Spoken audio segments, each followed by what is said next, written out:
Hello, good morning. आज हम Venn diagram की दूसरी क्लास सेकेंड लेक्चर शुरू करेंगे। फर्स्ट लेक्चर में हमने कुछ बेसिक्स बताए थे, उसको आपको याद रखना है। और अब जो वेन डायग्राम को सॉल्व कैसे करते हैं, उसको ड्रॉ कैसे करते हैं, इसके लिए कुछ महत्वपूर्ण टिप्स हैं जिसको आप जरूर रिमाइंड रखिए। हर प्रॉब्लम को सॉल्व करते समय, हर क्वेश्चंस को आप सॉल्व करते समय आप ये बेसिक्स जरूर याद रखेंगे, या इस टेक्निक्स को जरूर याद रखेंगे, या इन टिप्स को जरूर याद रखेंगे। बिना इसके आप वेन डायग्राम सही नहीं कर पाएंगे। तो सबसे बहुत सिंपल सा है बहुत, लेकिन उसको बस आपको मेमोराइज करना है। तो पहला क्या है, पहली जो सबसे महत्वपूर्ण शर्त है कि सबसे पहले क्या हमको पता होना चाहिए कि वेन डायग्राम में हम क्या किसी भी आर्गुमेंट की जो प्रेमिसेस है, मीन्स जो आधार वाक्य हैं, केवल उनका ही छायांकन करते हैं, केवल उनको ही ड्रॉ करते हैं। पहली महत्वपूर्ण बात हमने बोली, केवल और केवल जो आधार वाक्य हैं उनका ही छायांकन होगा। निष्कर्ष, कंक्लूजन का छायांकन नहीं होगा। जो निष्कर्ष है उसको हम छायांकित या उसको ड्रॉ नहीं करते हैं। दूसरी महत्वपूर्ण बात, क्योंकि किसी भी युक्ति में एक से अधिक आधार वाक्य होते हैं जो स्टैंडर्ड फॉर्म ऑफ आर्गुमेंट है, तो सामान्यतः उसमें दो आधार वाक्य होते हैं। तो दो आधार वाक्य क्योंकि हो गए, और हमने बोला है कि केवल आधार वाक्य का छायांकन करते हैं, तो इन दो आधार वाक्यों में पहले किसका करेंगे, इसलिए दूसरा जो टिप्स है वो बहुत इंपॉर्टेंट है। तो हमने लिखा है कि सबसे पहले किसका करेंगे, यूनिवर्सल। तो सबसे पहले जो यूनिवर्सल प्रपोजिशन है, यूनिवर्सल प्रपोजिशन कौन सी होती है, ए और ई प्रपोजिशन। ए और ई में से कोई भी एक प्रपोजिशन है तो सबसे पहले उसको ड्रॉ करेंगे। समस्या तीसरी जगह भी आ सकती है कि मान लीजिए दोनों यूनिवर्सल हो गई, तब क्या करेंगे। तो तीसरा आपको टिप्स याद रखना है कि both premises are universal, then we will draw first major premises. Major premises कौन सी मेजर प्रेमिसेस होती है, रिमाइंड कीजिए आप अपनी मेमोरी को। तो जिसमें पी टर्म आता है, मुख्य पद आता है, उसको मुख्य आधार वाक्य। जिसमें मेजर टर्म आता है, पी को क्या बोलते हैं आर्गुमेंट में, मेजर टर्म। जिसमें मेजर टर्म आता है वो मेजर प्रेमिसेस। तो मेजर प्रेमिसेस जिसमें होगा, चाहे वो ऊपर लिखी हो या सेकंड नंबर की प्रपोजिशन हो, जिसमें पी होगा उसको ही ड्रॉ करेंगे। लेकिन इसके बाद यदि एक यूनिवर्सल है तो यूनिवर्सल ही ड्रॉ करेंगे। दूसरी पहली यूनिवर्सल है और दूसरी पर्टिकुलर है तो यूनिवर्सल ही करेंगे, चाहे वो फर्स्ट नंबर पे हो चाहे सेकंड नंबर पे हो। सेकंड नियम सबसे पहले अप्लाई होगा, फिर इसके बाद ये यदि नहीं आता है तो थर्ड पे आएंगे। यदि दोनों यूनिवर्सल प्रपोजिशन हो गई तो हम तीसरा नियम जिसमें मेजर टर्म है वो वाली प्रपोजिशन को आप ड्रॉ करेंगे। फिर चौथा एक और ऑप्शन हमारे पास खुलता है कि मान लीजिए यूनिवर्सल प्रपोजिशन नहीं है आधार वाक्यों में, तो क्या होगा, पर्टिकुलर प्रपोजिशन होगी। दोनों पर्टिकुलर प्रपोजिशन होंगी तो क्या करेंगे, सेम क्या करेंगे, जिसमें मेजर टर्म है उसी को ड्रॉ करेंगे। तो पहली केवल आधार वाक्यों का छायांकन करते हैं। दूसरा, केवल सबसे पहले जो सर्वव्यापी तर्क वाक्य है, मीन्स यूनिवर्सल प्रपोजिशन है, उसको करते हैं। तीसरा नियम है कि यदि दोनों यूनिवर्सल है तो जिसमें पी है, मीन्स मुख्य आधार वाक्य को या मुख्य प्रेमिसेस को हम लोग करेंगे। चौथा, यदि दोनों हमारे पर्टिकुलर प्रपोजिशन है या पर्टिकुलर प्रेमिसेस है तो हम क्या करेंगे, जिसमें पी है उसको ही ड्रॉ करेंगे। अब जो पांचवा, कि जब इतना ड्रॉ हो गया, सब आधार वाक्य हमने ड्रॉ कर लिए, और हमने पहले ही बोला है कि निष्कर्ष को हम ड्रॉ नहीं करते हैं, तो वैलिडिटी कैसे चेक करेंगे। ये वैलिडिटी पांचवा, हम वैलिडिटी कैसे चेक करेंगे इसके बारे में है।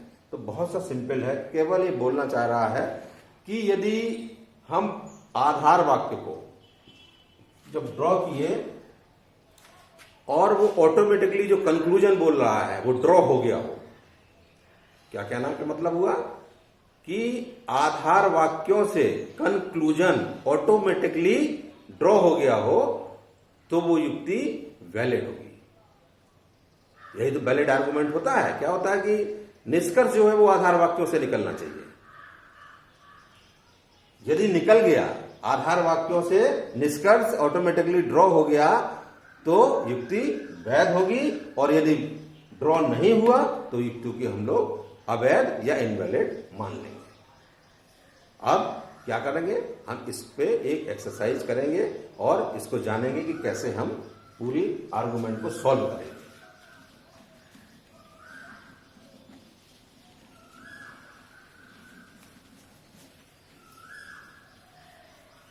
एक एक्सरसाइज लेते हैं, एग्जाम्पल लेते हैं कोई भी।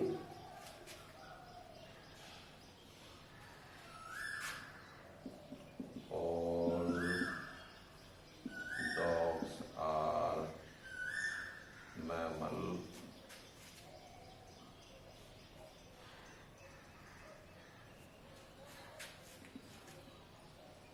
Sorry, all cats are mammals, therefore all cats are dogs। ठीक है, therefore ये हमने एक उदाहरण लिया, एग्जाम्पल लिया कि इसको बताइए वेन डायग्राम से कि ये वैलिड है कि इनवैलिड है। आप कैसे करेंगे, हमको ये जानना चाहिए वेन डायग्राम से पहले। देखिए, एक महत्वपूर्ण बात है कि लॉजिक एक ऐसा सब्जेक्ट है कि जिसमें फर्स्ट चैप्टर से लेकर लास्ट चैप्टर तक, मीन्स एक प्रॉब्लम से लेकर लास्ट प्रॉब्लम तक सब आपस में इंटरलिंक्ड है। तो ऐसा नहीं है कि केवल हम वेन डायग्राम जान जाएंगे और प्रपोजिशन के बारे में नहीं जाना, या हमने फिगर और मोड के बारे में नहीं जाना तो हम केवल वेन डायग्राम से क्वेश्चन सॉल्व कर लेंगे, नहीं। इसलिए लॉजिक सिस्टमेटिकली अध्ययन करती है पूरा एकदम। पहले आप एक चीज जानेंगे, फिर उसका एक्सटेंशन अगले में होगा, फिर इसका एक्सटेंशन, तो आपस में इंटरलिंक्ड है पूरी लॉजिक। इसलिए देखिए, हमने जब आर्गुमेंट के बारे में चर्चा कर रहे थे तो फिगर और मूड कैसे पता करते हैं इसके बारे में बताया था, आपको यहां भी पता करना पड़ेगा। तो सबसे पहले फिगर जानने के लिए हम करते हैं कि कंक्लूजन से शुरू करते हैं। कंक्लूजन का जो सब्जेक्ट टर्म है और ये कंक्लूजन का प्रेडिकेट टर्म है।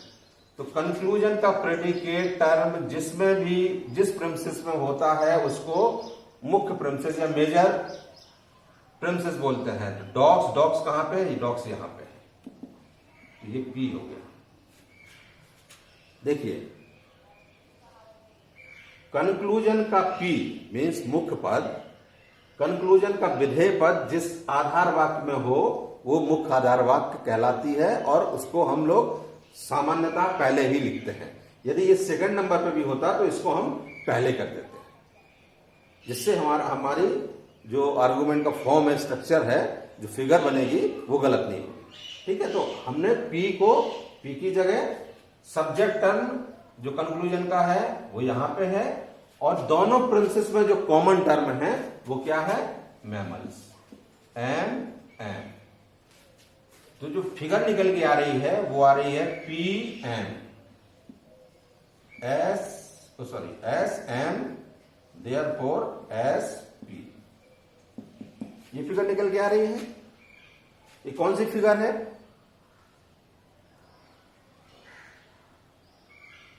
सेकंड फिगर है। कैसे फिगर जानते हैं उसको हम नेक्स्ट क्लास में बताएंगे।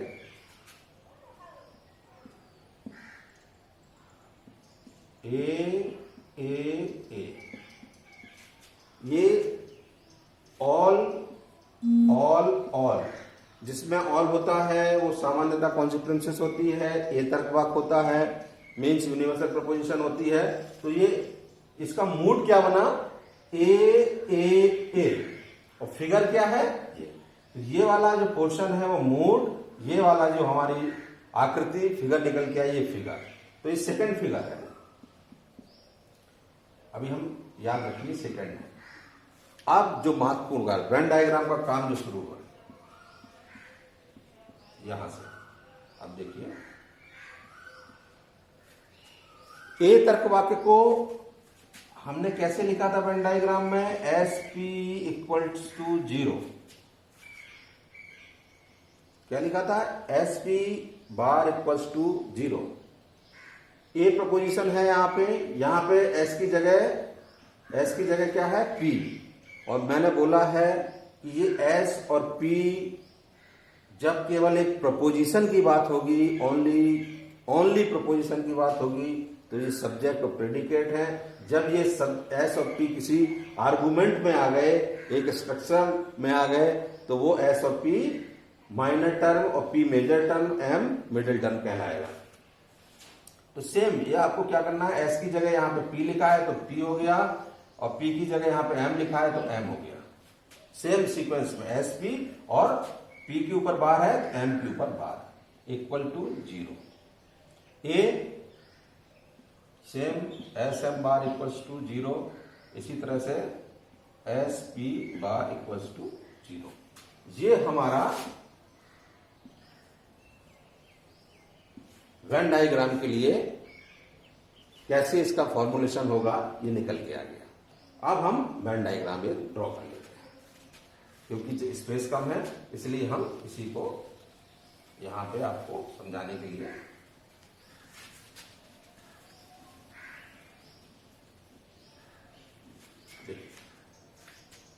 किसी भी आर्गुमेंट में कितने टर्म, 3 सर्किल बनेंगे।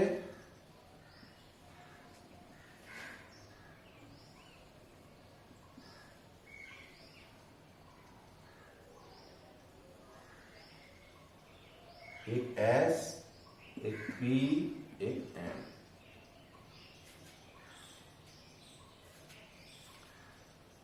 ये ए था, ये भी ए था और ये ए।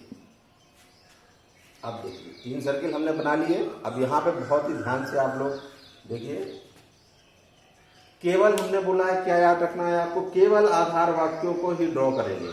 मतलब डायग्राम जो बनेगा, जो शेडिंग होगी, जो भी होगा वो केवल आधार वाक्यों का होगा। निष्कर्ष को हम छुएंगे ही नहीं। तो सबसे पहले आधार वाक्यों को करते हैं। फिर दूसरा नियम है कि यदि 2 आधार वाक्य हैं तो किसको पहले करेंगे, तो जो यूनिवर्सल हो। तो यहां पे दोनों यूनिवर्सल आ गए।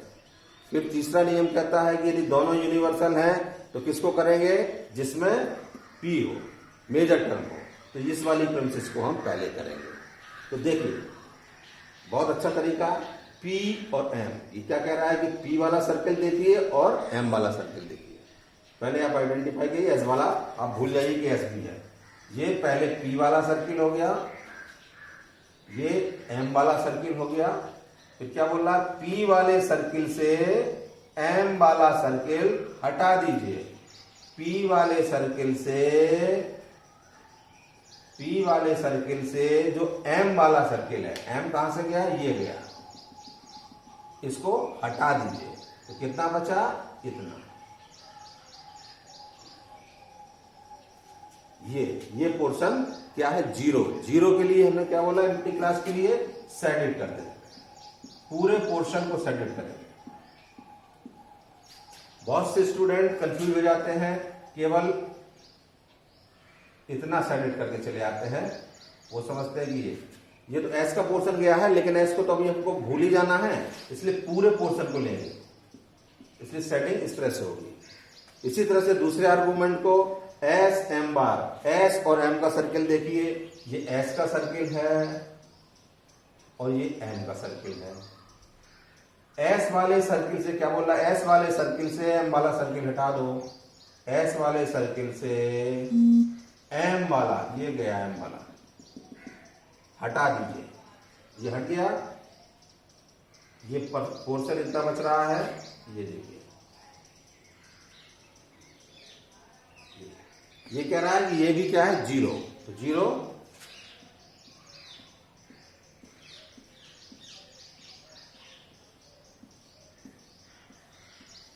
यहां पे देखिए पहले से 0 था, तो आप इसको इतने पोर्शन में केवल क्रॉस चेक आ गया, मतलब एक दूसरे के ऊपर ये सेटिंग हो गई कि ये एम्प्टी क्लास है पूरा। अब दोनों आधार भाग को हमने ड्रॉ कर लिया। लास्ट में हमने बोला था कि वैलिडिटी और इनवैलिडिटी कैसे चेक करेंगे। तो इसका सिंपल सा फॉर्मूला है कि यदि जो कंक्लूजन बोल रहा है, कंक्लूजन क्या बोल रहा है, एस पी बार, मीन्स एस वाले से पी वाला हटा दीजिए, एस वाले से, ये एस वाला है, पी वाला हटा दीजिए, हट गया, तो इतना पोर्शन बचा जो एस बार पी है, इतना पोर्शन, ये कह रहा है कि ये 0 होना चाहिए। तो इतना पोर्शन 0 है? नहीं है, हाफ पोर्शन 0 है, लेकिन एग्जैक्टली पूरा फॉलो होना चाहिए वैलिडिटी। और इन वैलिडिटी के लिए, वैलिडिटी के खासतौर से जो यदि प्रेमिसेस बोल रहे हैं, कंक्लूजन एज सच वही होना चाहिए। मीन्स जो कंक्लूजन बोल रहा है वो आधार वाक्यों से ऑटोमेटिकली ड्रॉ हुआ है कि नहीं हुआ है। यदि हो गया है तो वैलिड, यहां पे नहीं हुआ है, इतना पोर्शन रिक्त नहीं है, इसलिए ये आर्गुमेंट इनवैलिड हो गया। तो इसको क्या लिख देंगे? ए कौन सी फिगर है ये? सेकंड फिगर क्या हो गया ये? इनवैलिड।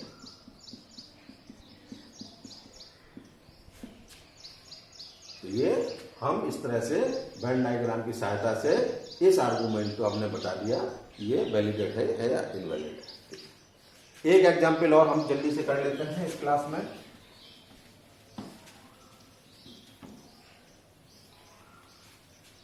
मान लीजिए आपको लैंग्वेज का आर्गुमेंट नहीं है, सिंपल सा केवल मोड और फिगर दिया हुआ, ये थर्ड फिगर है। अब यहां पे थोड़ा सा मैं जल्दी से रिपीट कर देता हूं, आपको फिगर बता देता हूं। 1, 2, 3, 4 4 फिगर होती है, ठीक है। कैसे याद रखना है? पहले वाले रो में कोई भी आदमी मेंबर ऑफ पार्लियामेंट बनेगा तब जाके कोई प्राइम मिनिस्टर बन सकता है।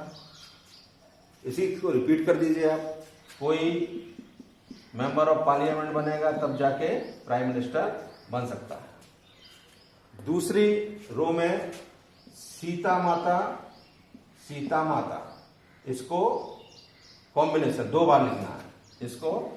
फिर माता सीता, ये एसपी महोदय है, एसपी। तो देखिए चारों फिगर निकल के आ गई हमारी।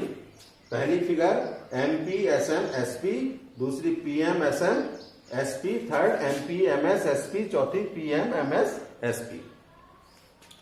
किसी भी फिगर का जो आइडेंटिफिकेशन है तो होता है, या फिगर कैसे डिटरमाइन करेंगे हम? तो फिगर डिटरमाइन याद रखिए केवल इसके जो मिडिल टर्म है इसकी पोजीशनिंग पर डिपेंड करता है कि कौन सी फिगर है। तो कभी भी आप इस चीज को याद रखिए कि मिडिल टर्म की पोजीशन ही फिगर बताती है कि कौन सा फिगर है, ठीक। तो 4 तरह के आपको किसी तरह से याद रखना है। मैंने थोड़ा सा एक तरीका बता दिया कि इससे आप भूले नहीं कि पहले कोई मेंबर ऑफ पार्लियामेंट बनेगा फिर जाके प्राइम मिनिस्टर बन सकता है, इसको अल्टरनेट कर दीजिए। यहाँ पे एमपी पीएम अल्टरनेट है, यहाँ पे आपको डबल में करना है कि पहले सीता माता, माता सीता, और एसपी सब में है। तो देखिए पॉलिटिक्स, रिलीजन, स्पिरिचुअलिटी और एडमिनिस्ट्रेशन, ब्यूरोक्रेसी, सबका इन्वॉल्वमेंट हो गया यहाँ पर, तब जाके फिगर बन रही है। तो ये मजाक के लिए है, लेकिन आपको फिगर किसी भी तरह से याद रखना है। फिगर कभी भी गलत नहीं होनी चाहिए, फिगर गलत होने से पूरा आपका क्वेश्चन गलत हो जाएगा, मेहनत बेकार होगी। इसलिए अब देखिए वेन डायग्राम से हम कौन सा फिगर बताया है? थर्ड फिगर हमने क्या बोला है?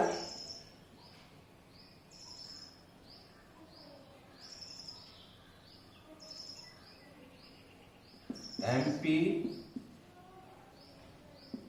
एमएस एसपी, ये थर्ड फिगर है।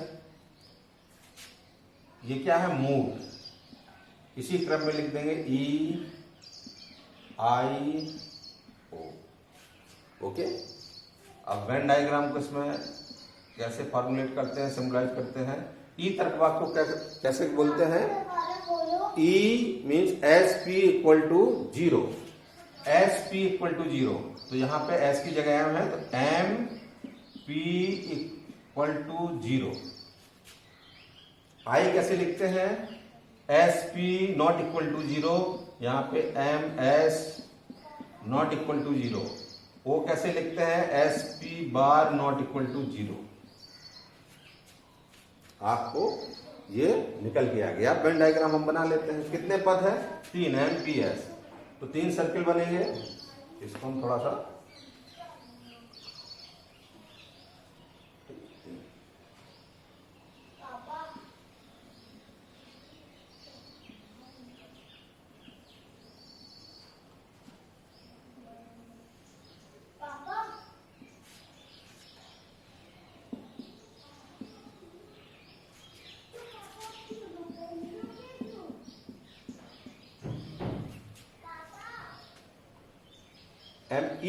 ई तर्क वाक्य को कैसे करेंगे?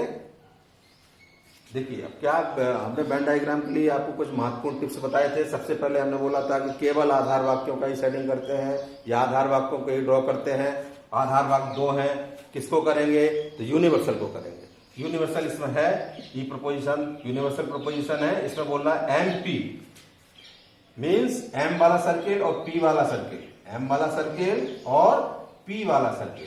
इसमें कौन सा पोर्शन? M और P मीन्स जो M भी है और P भी है। तो ये देखिए दोनों, ये M भी है और P भी है। ये वाला सर्किल ये कह रहा है, ये क्या है? 0। 0 मीन्स सेटिंग। सेकेंड प्रोपोजिशन पे आते हैं MS, M और S, ये वाला पोर्शन जो M भी है और S भी है, वो कह रहा है 0 नहीं है। मीन्स कि वहां पे कुछ है, एम्प्टी क्लास नहीं है, देयर इज समथिंग। उसको हम क्या करते हैं? X से डिनोट कर देते हैं। तो X, देखिए यहां पे एक महत्वपूर्ण चीज है, ये पहले से यदि रिक्त है, यूनिवर्सल प्रपोजिशन पहले से हो गई है, तो जो X आएगा वो यहां पे आएगा। यदि ये कहीं पे कुछ ड्रॉ नहीं होता और X हमको आइडेंटिफाई करना होता तो बीच में करते, लेकिन क्योंकि पहले से हमको ये पता है कि ये वाला पोर्शन क्या है? रिक्त है, तो X जो है वो यहां पे आएगा। ओके, दोनों आधार वाक्य हमने ड्रॉ कर लिए। अब कंक्लूजन से हम देख लेते हैं कि ये ड्रॉ हो गया है कि नहीं।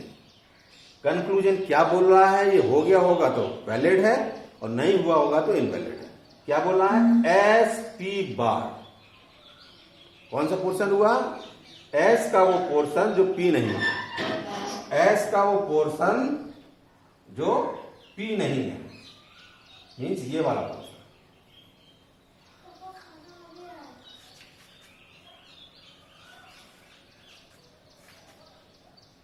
S का वो पोर्शन जो P नहीं है, ये वाला पोर्शन, ये क्या है? 0 नहीं है। मतलब क्या है? X होना चाहिए, तो X है इस वाले पोर्शन में। देखिए X हो गया, मतलब जो कंक्लूजन बोल रहा है वो ऑटोमेटिकली प्रेमिसेस के माध्यम से ड्रॉ हो गया है, इसलिए ये आर्गुमेंट वैलिड। तो EI को थर्ड फिगर क्या है? वैलिड। तो इस तरह से वेन डायग्राम के जो बेसिक्स हैं आप लोगों ने जाना। यदि इसके बाद भी कोई प्रॉब्लम आती है तो आप मुझे कांटेक्ट करिए। मेरा मोबाइल नंबर 9452128378 है। जिसमें कोई भी समस्या होगी आप मुझे YouTube चैनल के माध्यम से, इसके माध्यम से, ईमेल के माध्यम से, मेरे मोबाइल नंबर के माध्यम से, व्हाट्सएप, मेरा सेम नंबर व्हाट्सएप नंबर है, आप इस पर मुझे कांटेक्ट करिए। जो समस्याएं होंगी मैं सॉर्ट आउट करूंगा आपकी। और इसी शुभकामनाओं के साथ आप अच्छा करिए। Thank you very much.